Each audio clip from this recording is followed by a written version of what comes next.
వద్దు, నన్ను వదిలే. మా నుంచి తప్పించుకోవటం అంత సులభం కాదు. నేను పరిగెత్తి అలసిపోయాను. ఏం కావాలి? నీ ప్రాణం అక్కర్లేదు, నీ ఆస్తి అవసరం లేదు. ఏదో అవసరానికి 2000 అప్పటిలా చంపేపోతున్నాడు జీవాజీ. ఆయన అప్పు తీసుకున్న తప్పించుకుని తిరగాలి కానీ ఆపేసి మీకు అక్కడ పెట్టండి. కొత్త అప్పు ఇవ్వకూడదని. ఇదిగో వెంకీ, కావాలంటే నీకు ఇచ్చిన పాత బాకీ మర్చిపోతాను, నన్ను వదిలే. మీరు మమ్మల్ని వదలనా? మేము మిమ్మల్ని వదలలేమండి. మీ దగ్గర అప్పు తీసుకున్న నిజం మమ్మల్ని నీలా వెంటాడు. అందుకు నన్ను ఎంత ఆడుతున్నారా? నన్ను అంతగా అయిపోలేదు. ఉండి లేదంటే మొత్తం లేకుండా పోతారు. ఇప్పుడు మీకు ఇస్తే జరిగేది అదే. ఇస్తే ఇవ్వండి, లేకపోతే మానేయండి, అంతేగాని శుక్రవారం పూట అశుభ మాటలు మాత్రం ఆడకండి. శుక్రవారం లేదు, శనివారం లేదు, అసలు వడ్డీ వ్యాపారం చేయటం లేదా? జీవాజీ, డిస్కషన్స్ అనవసరం. ఇప్పటికి 18,000 ఇచ్చారు, ఇంకో 2,000 ఇస్తే 20,000 రౌండ్ ఫిగర్ అవుతుంది. 2 రోజులు తిరిగి ఇచ్చేస్తాం. వీళ్ళకి ఇప్పుడు దాకా ఇచ్చింది 14,000 కదా, 18,000 అంటాడేమిటి పెచ్చనాయాలు? పడ్డాడు కక్కుర్తాడు. సంగతి వరకు తెలిసి సరేనయ్యా, ఇదే నేను మీకు ఇచ్చే ఆఖరి అప్పు. మీరు ఇచ్చిన ప్రతిసారి ఇలాగే అంటారు. ఉత్తినే వచ్చిందని తగలేయకుండా ఊరికే వచ్చింది ఏంటి? అబ్బాయి ఏం లేదండి. జాగ్రత్తగా ఉపయోగించి పైకి రావాలయ్యా. సరే, ఈ 2,000తో 20,000 సంపాదిస్తారు. అదే కూర్చొని ఆలోచిస్తాం. ఆ జీవగాడు ఎప్పటికైనా జీవితంలో పైకి రావాలంటాడు. రోజు ఇంత పైకి వస్తాం తెల్లడికి. రే, మనం దొరికిన వాళ్ళ దగ్గర అప్పు చేసి తాగెత్తనం. ఇలా ఎన్నాళ్ళు పిచ్చే వాళ్ళు ఉన్నన్నాళ్ళు తెలిసిన వాళ్ళందరూ అయిపోయారు, ఇంకెవరు మిగిలారా? అందుకే నేను ఎప్పుడూ అంటూ ఉంటాను, సర్కిల్ బెంచ్ మని ఒక రెండో పెంచుకుందామన్నా ఎవడు కోఆపరేట్ చేయట్లేదా? మనం చూస్తేనే జంప్ అక్కడ. అరే వడ్డీ ఎంతైనా పర్వాలేదు, అప్పు ఏంట్రా అంటే ఒక ముందు రాడే. ముందుకు వస్తే వాళ్ళు వెనక్కి వెళ్తారని భయం. భయం భయం భయం, ఎక్కడ చూసినా భయం. ఎన్నాళ్ళు భయం? మనల్ని చూస్తే మనకే పరమ అసహాయం చేస్తుంది. మనకే కాదు, ఊళ్ళో వాళ్ళందరికీ కూడా అదే ఫీలింగ్. అందరూ డిగ్రీ 3 సంవత్సరాలు చదివి పాస్ అయితే మనం 6 సంవత్సరాలు చదివి పాస్ అయ్యాం. మరి ఉద్యోగం ఎవడి? ఉద్యోగాలు ఇవ్వక, అప్పులు ఇవ్వక, తాగేది ఎలాగా, బతికేది ఎలాగా? అరే మనం మాత్రం మనుషులం కాదా? మనకి కోరికలు ఉండవా? ఇప్పుడు మనం ఆలోచించాల్సింది అది కాదు, రేపటికి ఎవరిని చంపాలి. కాలనీలో ఎవరు సార్?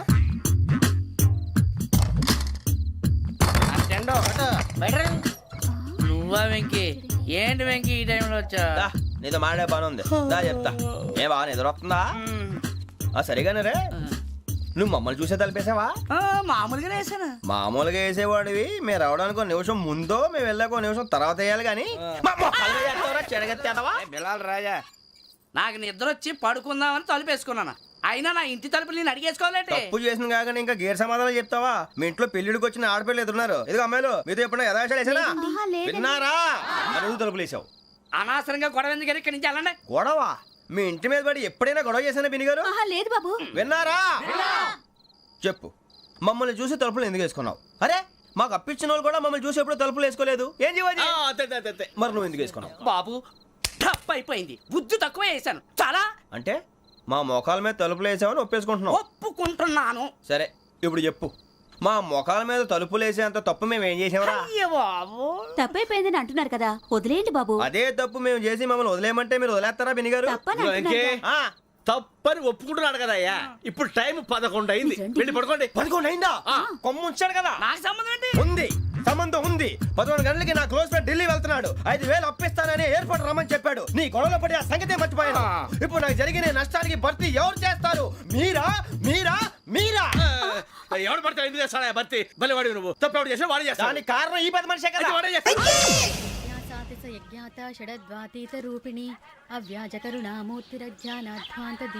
బీరు రమ్ము కలుపుకూడదు, తలకే పట్టేసింది.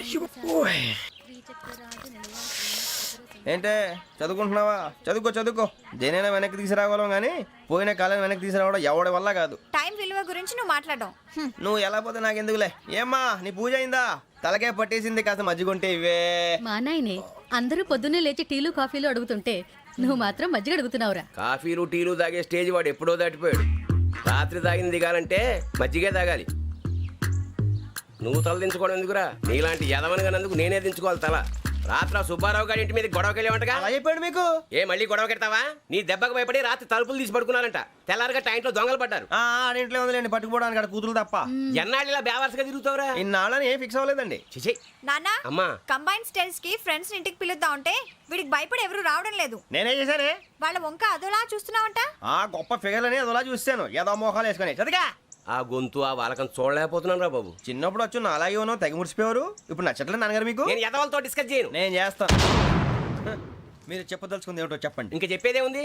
నువ్వు ఇలా గాలికి తిరుగుతుంటే నేను తిండి పెట్టలేను. నాన్నగారు ఇప్పుడు శుక్ర మహాదశి 4వ పాదంలో ఉంది. నేను ఇప్పుడు ఏం చేసినా కలిసి రాదు. శనిగారు సెంటర్ లో కాసేసి నన్నే చూస్తాడంట. వాడు అలా సైడ్ అయిపోయి నేను ఏదో ఒకటి అవుతాను కదా, మీరు కంగారు పడకండి. ఇవన్నీ ఆ జగదాంబ చౌదరి గారు చెప్పాడా? వా జేసీ గారిని గాడు గిడు అనకండి బాబు, మీకే మంచిది కాదు. అబ్బా ఊరుకోండి, ఎవరి నమ్మకాలు వాళ్ళవి. ఎరా ఇంతకీ ఆ శనిగాడు సైడ్కి ఎప్పుడు వెళ్తాడంట? నేను పోయా. నువ్వు సెంటర్ లోకి రావాలమ్మా. మరి ఆ గురువు సెంటర్ లోకి ఎప్పుడు వస్తాడంటావు? అవన్నీ మనకి తెలుస్తాయి అంటే జేసీ గారు తెలుస్తాయి. నాన్నగారు ఒక 1000 రూపాయలు ఇవ్వండి, దక్షిణ నుంచి అన్ని అడిగేసి వస్తాను. ఎదిగిన కూతురు గుండెల మీద కుంపటైతే నీలాంటి బేవార్స్ కొడుకు క్లైమోర్ మైన్స్ లాంటి వాడు దరిద్రుడా. ఆ జేసీ గారు పోయాక వీడు నేను అమ్మ నువ్వే ఫీల్ ఓకే. ఆయన కావాలని అంటున్న మాటలు కాదు, ఆయన దేవుడు. కానీ ఆ శనిగాడు ఆడి కాన్సన్ట్రేషన్ అంతా నా మీదే పెట్టేశాడు. మరి ఇప్పుడు ఎలాగరా నాన్న? ఆ పని మీద డబ్బులు అడుగుతుంటే నిసుక్కుంటున్నాడు. పోనీ నువ్వేనా ఇవే? నా దగ్గర కూడా లేవురా. తెలుగు భాషలో నాకు నచ్చని ఒకే ఒక్క పదం లేదు.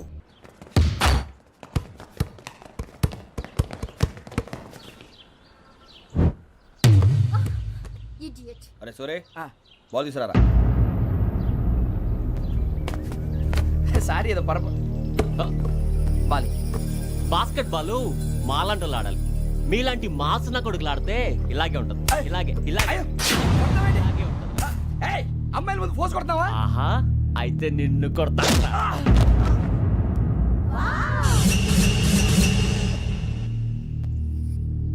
వాడు అమ్మాయిలు ఉన్నారని చూడరా ఎరా రెచ్చిపోతున్నాడు. బాస్కెట్ బాల్ మీ వాడి ఆట కానీ మీలాంటి మాసోళ్ళు ఆడే ఆట కాదు అంటున్నాడు రా. రే ఇంత ముందు 2-3 సార్లు కూడా ప్రతి విషయంలో జోక్యం చేసుకుని మన వాళ్ళు కొడుతున్నాడు రా. వాడిని ఏదో ఒకటి చేయాలరా, వాడిని వదలొద్దు.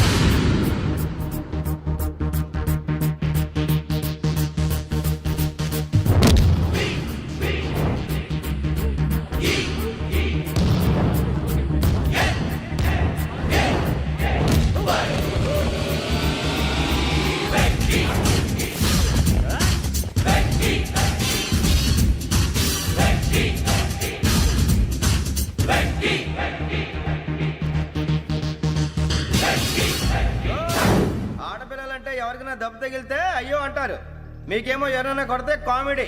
కొట్టినోళ్ళు మీ దృష్టిలో హీరోలు. ఇప్పుడు నేను పచ్చడి కొడేస్తాను, నేను హీరోని అయిపోతానా? ఏంట్రా రెచ్చిపోతున్నావు? మాకు ఛాన్స్ ఇవ్వా? అసలు వచ్చిందే నీకోసం. మా ఓటు బ్యాక్గ్రౌండ్ తెలియక ఆడమే చేసావు. ఇప్పుడు నీకు అప్పుడు అయిపోతున్నా రే. వాడి బ్యాక్గ్రౌండ్ సరే, అసలు నీ బ్యాక్గ్రౌండ్ ఏంట్రా? నాకు సెపరేట్ బ్యాక్గ్రౌండ్ అంటూ ఏం లేదురా. నేను ఎక్కడ నిలబడితే అదే నా గ్రౌండ్. అంత పుడింగువా? తెల్దా?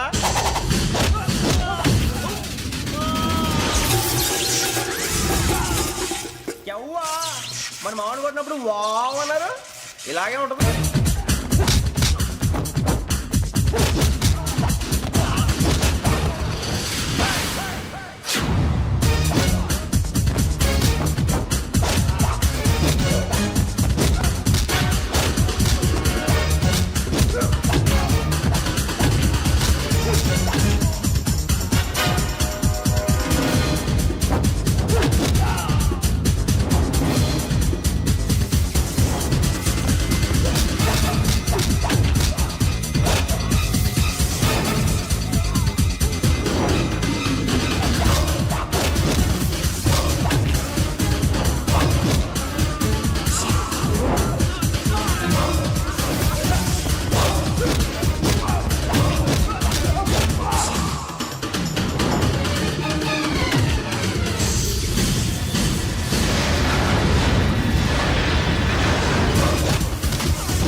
సూర్యబాబు ఇందాక నేను కొట్టినప్పుడు నీకే అనిపించిందిరా? కుమ్మేయాలనిపించింది. మరి కుమ్మే. అమ్మో కుమ్ము. రేయ్ నిన్ను అమ్మాయిని గుడ్డలు పట్టుకొని కొడతాను. అలా కొడితే ఏ తగులుందిరా ఆడికి? అసలే ఎక్సైజ్ బాడీ ఏదవుది. తప్పు చెప్తాను, కొడితే మడతడిపోవాలి. మాస్తో పెట్టుకుంటే మడతడిపోద్ది. ప్రపంచంలో ప్రతి వాడు ఏదో పని చేసుకుంటున్నాడు, మనం తప్ప. మా కాంట్రాక్టర్ తో చెప్పి పని ఏదైనా ఇప్పించరా? ఎలాంటి పనులు మేము చేయం. డిగ్రీలు బిఏ, నేను ఎంఏ. ఇలా ఇచ్చాడేంట్రా?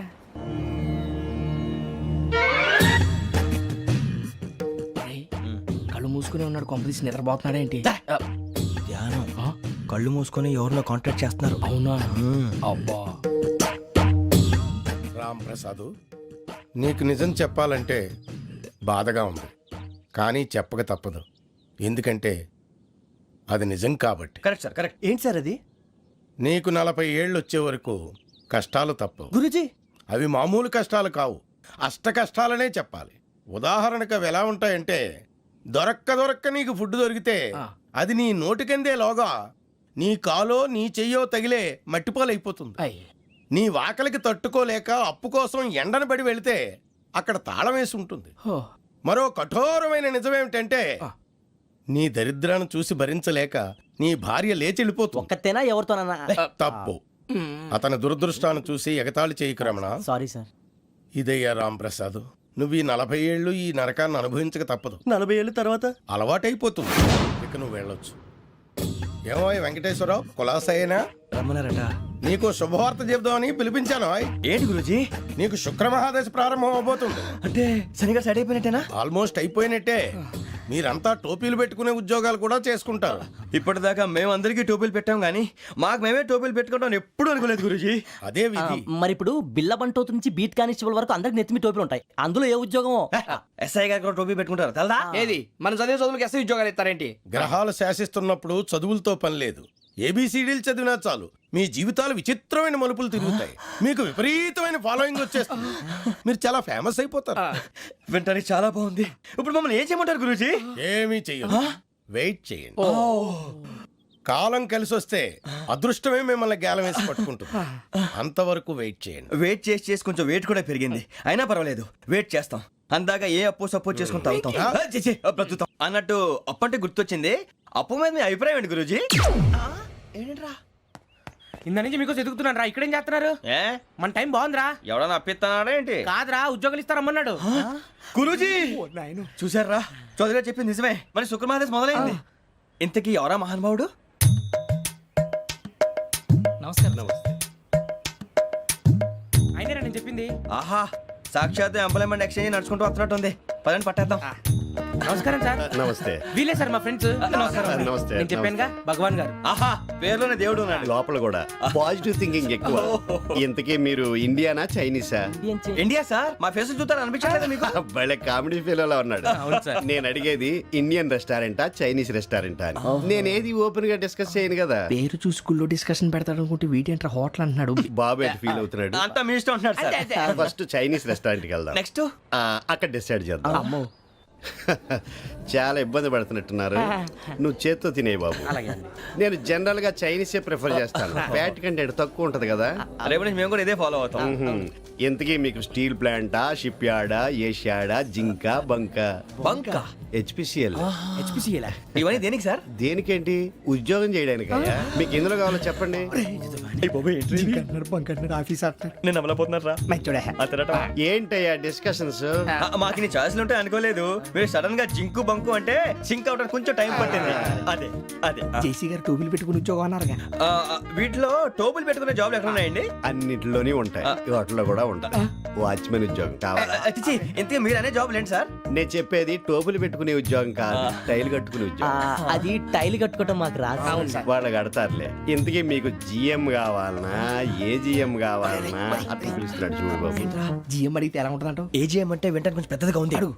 ఏజీఎం ఇప్పించండి సార్. అనుకున్నాను నువ్వు ఇది అడుగుతావని. జిఎం అంటే జనరల్ మేనేజర్, ఏజిఎం అంటే అసిస్టెంట్ జనరల్ మేనేజర్. తూచండి, మాకు జిఎంఏ కావాలి సార్. అది సరే కానీ భగవాన్ జీ, ఈ ఉద్యోగాలకి టోపులు పెట్టుకుని వెళ్ళొచ్చా? నీ ఇష్టం వచ్చినట్టు వెళ్ళొచ్చమ్మా. అయితే నాకు జింక్ లో నాకు స్టీల్ ప్లేట్. నాకు బంకులో గానీ. కన్ఫ్యూజ్ చేయగానే ఆయన్ని అందరికీ ఒక చోట ఇప్పించండి సార్. కలిసి పని చేసుకుంటాం. జీతం ఎంతండి? 30,000 అంటే 40,000. వడ్డీ ఎంత? అప్పు కాదయ్యా, నీకు ఇచ్చే జీతం. అంటే తిరిగి ఒక్కలేదా? ఫ్రస్ట్రేషన్ లో ఉన్నట్టున్నాడు. అవునండి. నువ్వు ఇచ్చిన వాళ్ళు తీసుకోరు. మాకు అవసరం కూడా అదే. అంతేకాదు ప్రతి నెల గ్రాట్యుటీ, పిఎఫ్, సిఎఫ్. బియ్యం కూడా సార్? ఏ నువ్వు యాక్ట్ చేస్తావా? భగవాన్ జీ, మీరు ఇదంతా ఎందుకు చేస్తున్నారు? ఊరికే మాత్రం కాదు, నేను మంచోడని చెప్పి నా కారు పెట్రోల్ లేకుండా వెళ్తుందా? వెళ్దాం. నేను ఇచ్చుకోవాల్సినవి ఉంటాయి కదా. కదా. ఇలా చూడు, అందుకని ఉద్యోగానికి వాళ్ళ ఆకారం తీసుకుంటా. మా గెటబుల్ చూసి మీరు అపార్థం చేసుకుంటున్నారు. మాకంత పొజిషన్ లేదండి బాబు. పోనీ నలుగురు కలిసి ఉద్యోగం చేసుకోవచ్చా? మీ దరిద్రం నాకు అర్థమైంది. థ్యాంక్స్. మీ నలుగురు కలిసి ఓ ₹1,00,000 ఇవ్వండి చాలు. నేను నమ్మనరా, డబ్బుల విషయంలో అసలు నమ్మను. నాన్నగారు మీరు అలా అంటాం భావ్యం కాదు. ఏదో జేసీ గారి సిఫార్సు వల్ల శని గారు సైడ్ అయ్యి శుక్రవారం మొదలైంది. ఉద్యోగం దానంతటి అదే వెతుకుంటూ వచ్చింది. అందుకని ఇంకేం కావాలో చెప్పండి. స్టీల్ ప్లాంట్ లో జీఎం అని పెద్ద పోస్ట్ అమ్మా. జీతం 30,000, నెల నెల ప్రమోషన్లు, సిఎఫ్లు, డిఎఫ్లు, పిఎఫ్లు, బిఎఫ్లు. ఇవన్నీ నువ్వు చదివిన చదువుకే. అబ్బాబే దీనికి చదువుకి సంబంధం లేదండి. చెప్పాను కదా శుక్ర మహాదశ. అది దాని పవర్ అనుకోండి, ఎఫెక్ట్ ఈ అనుకోండి. రోజుల్లో కూడా గ్రహాలు ఏటా nonsense? అబ్బా ఏంటండి వాడన్న ప్రతిదాన్ని ఇలా కొట్టి పడేస్తారు. చిన్నప్పటి నుంచి లక్షలు పోస్ట్ చదివించారు. అమ్మా నువ్వు లేని పోనీ పెట్టుకో. లక్షలు ఎక్కడైనా ఊరుకోరా, మాట వరుస కనాలి. ఒక 25,000 ఇస్తే వాడి జీవితం సెటిల్ అయిపోతుంది అంటున్నాడుగా. అంతగా ఆలోచిస్తారేంటండి? అమ్మా నాకు ఉద్యోగం రాగానే మీ అందరూ స్టీల్ ప్లాంట్ షిఫ్ట్ చేస్తానే. ఓకే నువ్వు చెప్పేదంతా కరెక్టేనా? నాన్నగారు మీకు అంత అనుమానం అయితే ఇవ్వకండి. సర్లే, ఇప్పటికిప్పుడు అంత డబ్బు అంటే కష్టం కానీ నా కెనటిక్ హోండా అమ్మాలి. నాకు తెలుసు మీరు ఆ నిర్ణయం తీసుకుంటారని, అందుకే పార్టీని పట్టుకొచ్చాను. బయట వెయిటింగ్.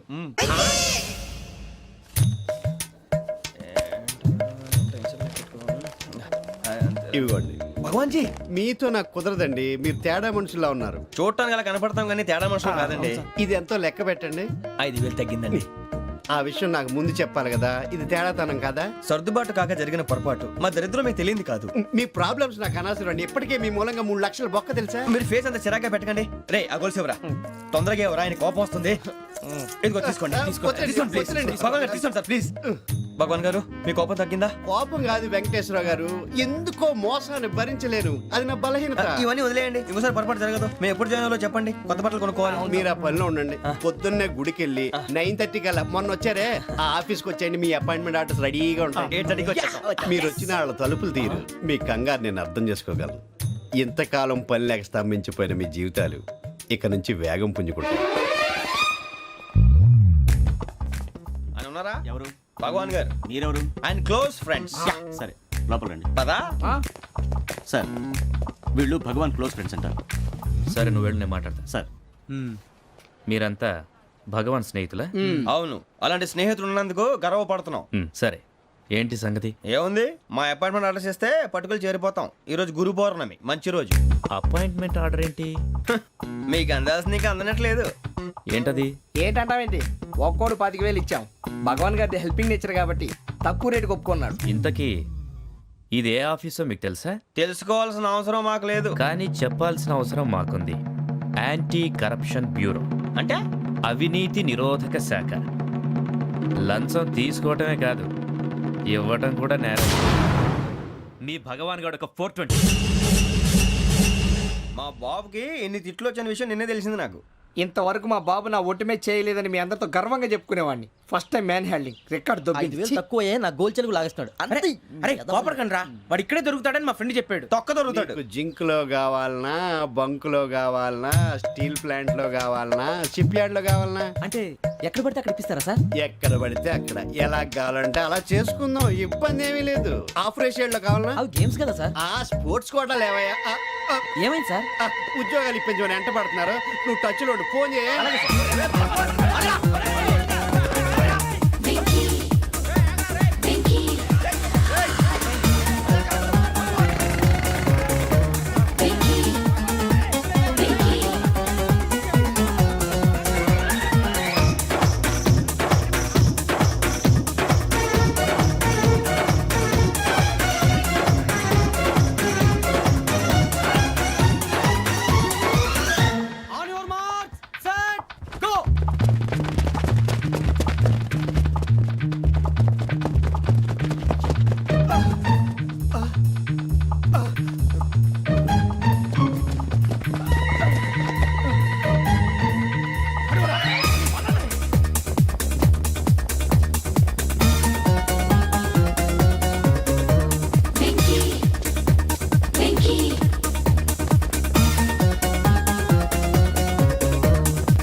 5.5 అవును సార్.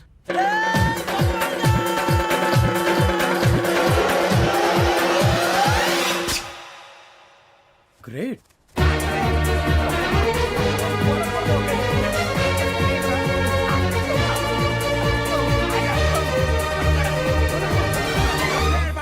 మీ నలుగురు సెలెక్ట్ అయ్యారు. దేనికి? ఎస్ఐ సెలక్షన్స్ లో మీరు ఫిజికల్ టెస్ట్ అన్ని పాస్ అయ్యారు.